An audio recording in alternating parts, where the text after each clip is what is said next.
5 cruise planning tips you should implement after booking. You've booked your cruise and you can't wait to step foot on board and savor the sweetness of the oceans.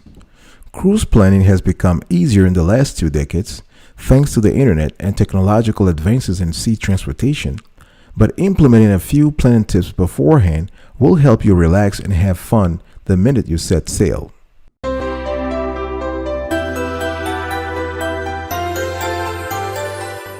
Welcome back, folks, to another edition of Sweetie Kiwi. I'm doing fantastic today. I hope you are doing marvelous also. If you're doing as great as I am, go grab a cup of coffee or tea or vodka and let's roll. Now, the first thing you want to do is, the first tip here is to get your document in order. Now, it's very important, right? I mean, there's a lot of countries, there are many countries out there that wouldn't let you in if your passport expires in less than 6 months, right? So you want to really pay attention to the documentation to make sure you have the proper paperwork, right? So if you are leaving the United States, if you leave from the United States, you got to have a passport, right? Now, you may also need to apply for visas or meet their other requirements in advance of your cruise to get off the ship in certain destinations. So those are things you need to think about and you need to plan in advance, especially if you go around the world and you have planned some excursions, some excursions, and you want to get off the boat. You need to have proper documentation and the proper visa if needed, right? So this is very important, especially if you are doing a world tour or a semi-world tour. In other words, you're going through various countries and various islands. So you want to think about that. Now, if you leave from the United States, for U.S. citizens, you got to have a valid passport or proof of citizenship and government issued photo ID, right? I'm talking about, state certified U.S. birth certificate, right? You want to have an original certificate of U.S. naturalization. You want to have an original certificate of U.S. citizenship, or you want to have a U.S. consular report of your birth abroad. All right. Now, remember though, when it comes to state certified U.S. birth certificate, anything like hospital certificates of birth, baptismal paper, or Puerto Rico birth certificates issued prior to July 1st, 2010. Those are not acceptable in most cruises. So you want to really double check that. All right.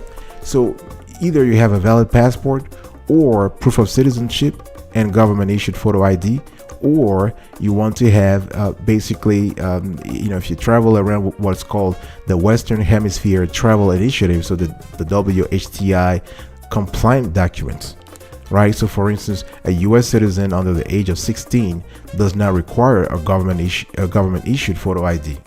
Right. So this is very important. Now, for non-citizen, what I was talking about earlier applies to U.S. citizen. If you are a non-U.S. citizen and you want to go you want to leave from the States, for instance, you need to carry a valid passport. Again, like I said earlier, not expiring within 6 months of return of your cruise, right? So, now the thing is that there might be some requirements when it comes to tourist visa in certain countries or ports of call, right? So you want to contact the authorities beforehand. You want to do your research online, and you want to contact even the cruise manager of your trip. All right. Now, remember though, if you hold an ARC, a U.S. alien resident card, also known as a green card. If you have a green card, that's fine.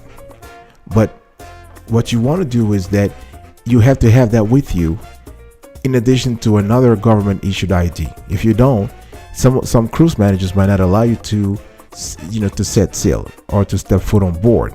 All right. So it is important that when you have a green card, you want to carry also your passport from your country of citizenship if available. All right.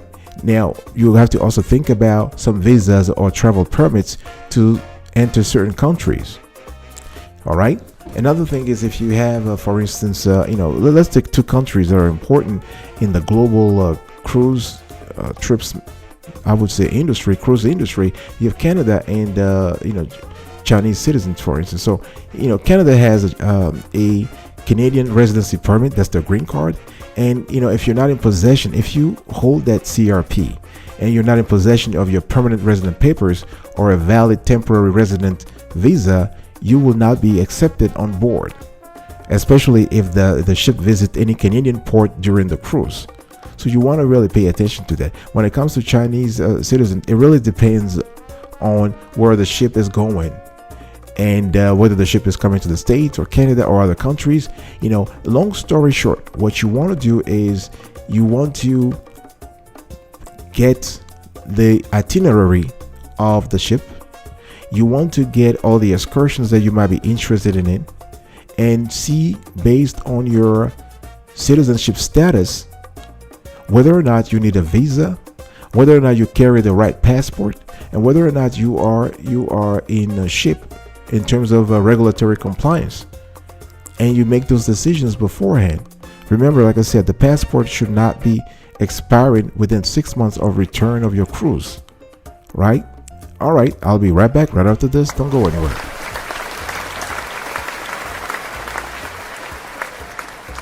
Welcome back, folks, to another edition of Sweetie Q. We're still talking here about 5 cruise planning tips you should always implement after booking. In the first, I just talked about the first one. Now let's talk about the second one. You need to make a packing list, right? You got to start thinking about packing ASAP. As soon as you book, as soon as everything is fine, you need to start packing. Now, what to pack? There are a lot of things to pack depending upon the itinerary, depending upon the program on board, the agenda. You have to pack. You have to have fairly casual clothing, but also make sure that you pay attention to theme nights, right?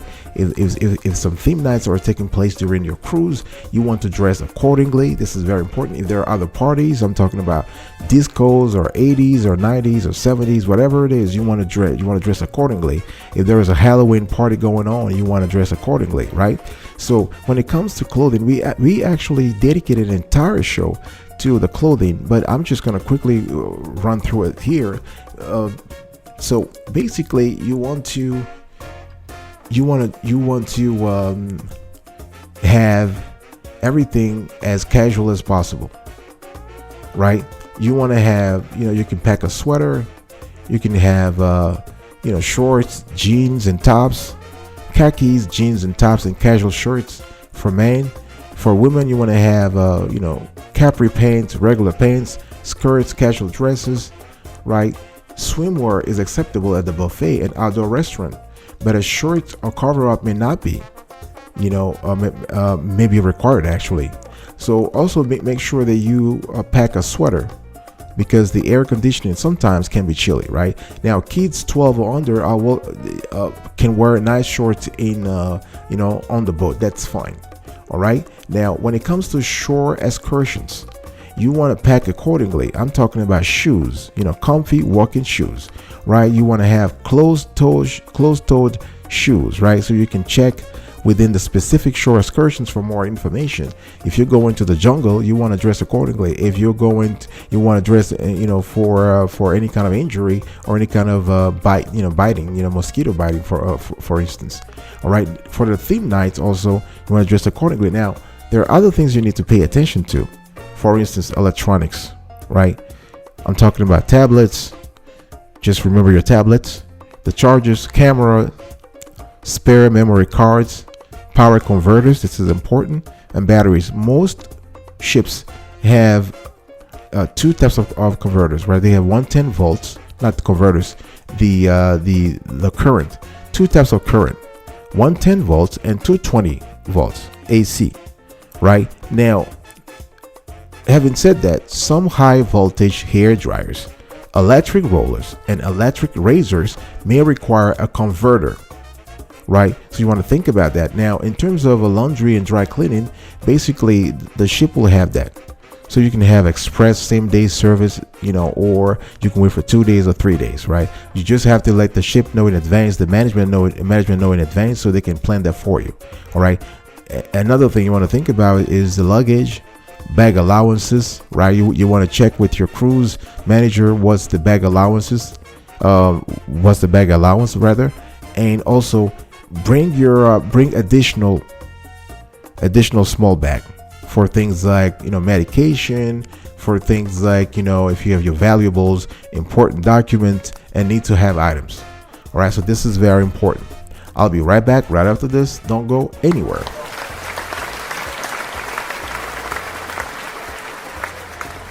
Tip number 3, keep in mind those 2 fundamentals. Now, what not to bring on board? It's very important that, the regulations in the last 10 years or 20 years, with things like terrorism or things like violence, with a lot of crazy stuff happening in the world, the regulations have been tightened. So there are things you should never bring on board. Things like drone, I'm talking about game flying exercise device, Samsung Galaxy Note 7, alcoholic or non-alcoholic beverages of any kind, including water, soda, and juices, unsealed food items, firearms, weapons of any kind, ammunition, explosive substances, or any goods of a dangerous nature, irons and ironing boards and steamers, animals of any kind except service or guide animals, right?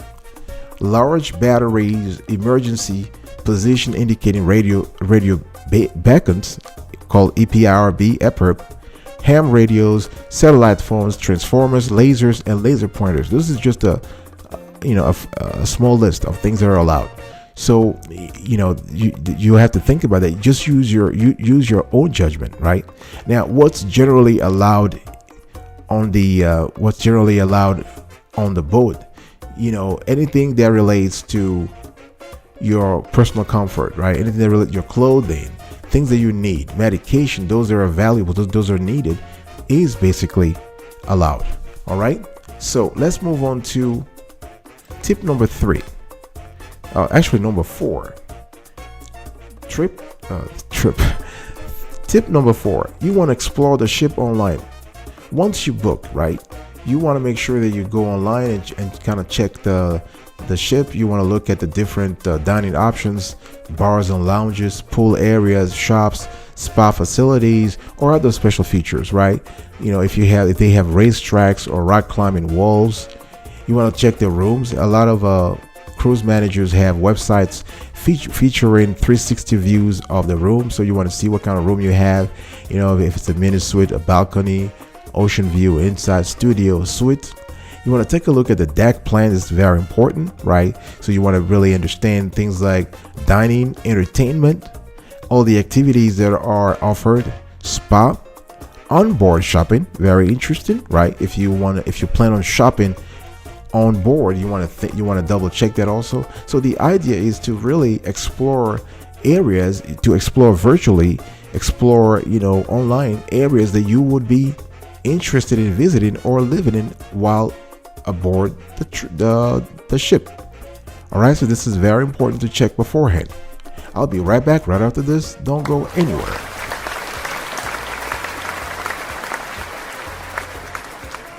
Welcome back, folks, to another edition of Sweetie Kiwi. I'm very happy to have you around here. And as we're continuing to have this conversation about the 5 cruise planning tips you should always implement after booking, I want to quickly invite you to subscribe to our channel if you love the content clarity and quality so far. If you believe we're adding value to your life, subscribe and turn on the notification bell. You want to like this content, share it, and comment below. Now, tip number 5, you want to plan your daily activities. It's very important. Once you book your trip, think about the add-ons, right?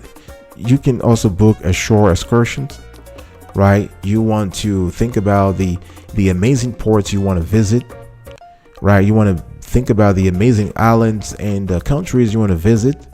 So you want to think about those things, right? The shore excursions is great. It's a lot of ship managers, a lot of cruise managers offer a great variety of shore excursions. So you want to pay attention to what you like, what you're comfortable doing? Do you want to go on a hike? Do you want to go on do you want to participate in a specific activity? Think about your personal situation, your health condition, whatever allows you, right? So this is very important. Whether you take a plane, train, or automobile, you need to get to the ship somehow. So it's important also, and this is the next thing I want to say here, is you want to arrange a ride to your departure port.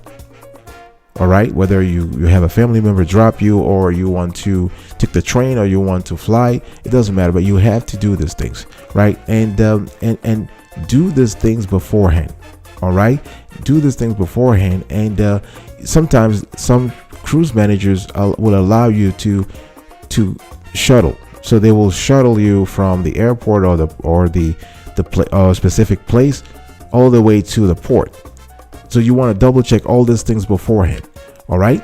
So this is it, folks. I really appreciate you listening to me today. I just want to quickly recap today's conversation.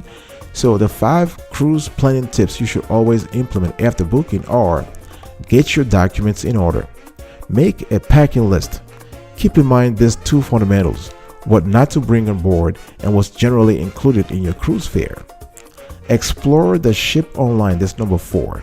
And plan your daily activities beforehand. All right. So this is key here. Now here is a pro tip. Here is something that I want to tell you that's very important. I mean, cruise coverage is very important when it comes to travel insurance. Why? Because it reimburses you when qualifying incidents result in monetary losses due to a cancellation or interruption. So if you are basically, on a cruise and you miss the cruise as a result of something, trip insurance policies will cover that. They will cover the cruise and any related flights or hotel stays.